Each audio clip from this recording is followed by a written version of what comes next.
This video is actually really emotional for me because I am sometimes so frustrated because I feel like nobody is talking about this issue. And I researched the internet, I looked through training books, I watched YouTube videos, and please don't get me wrong, maybe there's somebody out there who does teach that and who does talk about it, so I can't say it for 100% of course, but I couldn't find anybody who mentioned that particular issue. So today, I want to talk about this. I feel like I have to tell the billiard world about this. And that's why this is so emotional to me. I'm already getting frustrated, as you can tell. So let's start with this video. To tell you what this topic is about, I'm going to tell you a little story because I think the situation will explain it much better. So imagine I'm at the Billiard Sport Academy in my hometown Klagenfurt and a trainer comes to me with his student. She's about 16 years old and she's been playing pool for a couple of years, I think started before she was even 10 years old. So he comes to me and he says, well, we're having a problem with the stroke, it's not straight, something is happening and maybe I can look over it and find out what it is and how we can fix it, right? So I'm doing my things, you know, I'm setting up the balls, walking around her, looking at all the angles, and then I stop behind her and I'm like, oh. So I'm like, trainer, come here, look, what is she doing? And he is like, yeah, she goes around. I'm like, she goes around what? And he goes, well, around her breasts. And I'm like, duh, yes, exactly. People, female bodies are different. We can't teach stance the exact same way to male or female players. There must be a difference. Or at least we have to understand that some problems or issues can occur that are different between male and female players. Right? So what happened was she started playing before she was 10 years old and then, what a surprise, she got older, she grew up, puberty hits and her body changes. And all of a sudden, because her cue was so close to her upper body, her breasts were in the way. So she now started finding a way around it. Of course you do. Probably she did it unconsciously because nobody wants to hit themselves, right? Trust me, it hurts. Of course, her stroke could not have been straight anymore. I think in this case, the trainer failed her. And I'm sorry to say that. Nobody does this on purpose. He just didn't know. But stance is not something you teach once and then you're done. Especially with kids, especially with young players. Their bodies basically change by the minute. So step by step, you have to overlook it and see if certain issues occur. I've probably lost some viewers now, right? They're like, Jasmine, you giants, really? Honestly, I bought this jacket because I just love the colors. I'm sorry. I know probably 4 NFL teams. Or was it NBA? Joking! So the problem occurs when the cue is much too close to the upper body and then here, for example, now the cue is constantly touching my chest and then of course when I get close to shooting the ball, here it kind of ends. So now what a lot of women do is like they kind of like go out and then go back, so they're working their way around it, or for example they start twitching the wrist a little bit.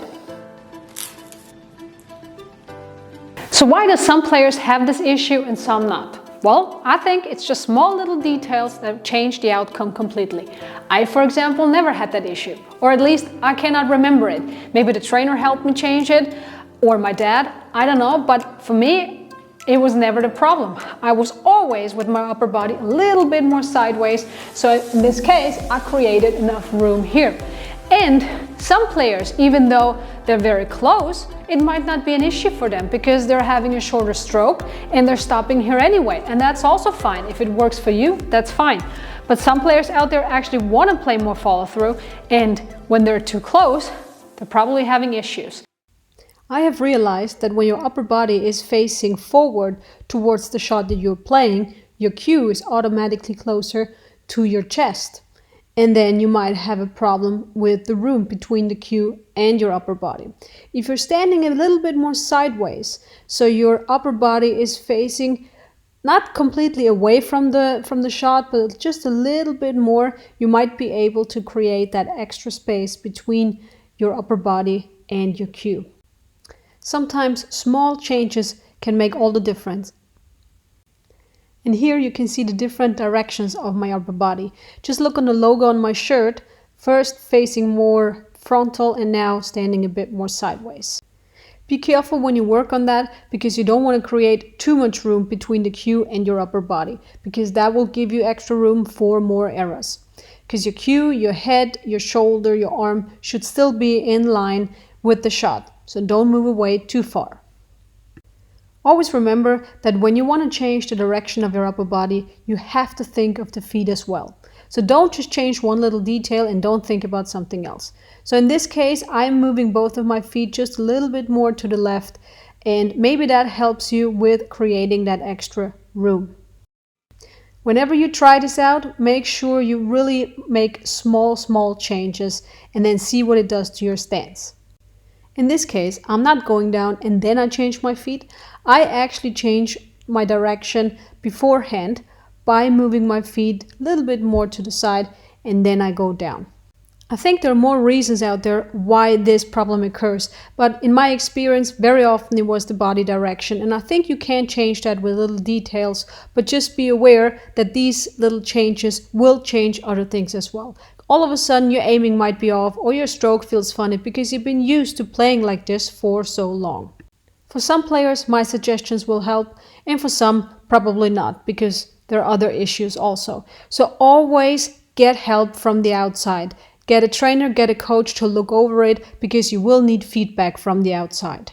When we talk about snooker players, you probably noticed, especially with women players, they're actually really having the cue close to the chest. It's actually really touching here. And I once talked to a snooker player and she told me she actually does this on purpose because it gives her security. Because of this, your cue does not have that much room to move around. So you decrease the errors, which I can totally understand. I'm trying to do snooker stance here. I think I'm quite alright. But whenever you try this out, you will feel right away that you're completely locked in. And even though I'm touching my chest here, whenever I do the snooker stroke, I stop here, right? And I don't have a problem with my chest because I don't have to go further than that. They're basically not playing much of a follow through. So in this case, it doesn't seem to create a problem. Dear trainers and coaches, listen closely. Whenever you work with players, no matter if it's kids, youth players or grown-ups, just make sure that you overlook the stance from time to time and see if something changed. And then of course act beforehand. I think we can avoid so many mistakes in the future if we just do that and keep that in mind. And one thing I always tell myself is to think outside the box.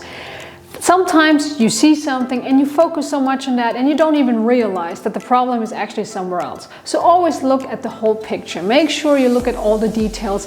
That's it with this video, and I hope you can understand me a little bit why this is so important to me. I think we can avoid a lot of mistakes in the future and help players if we just keep that little detail in mind and tell everybody. So please spread the word. It is important.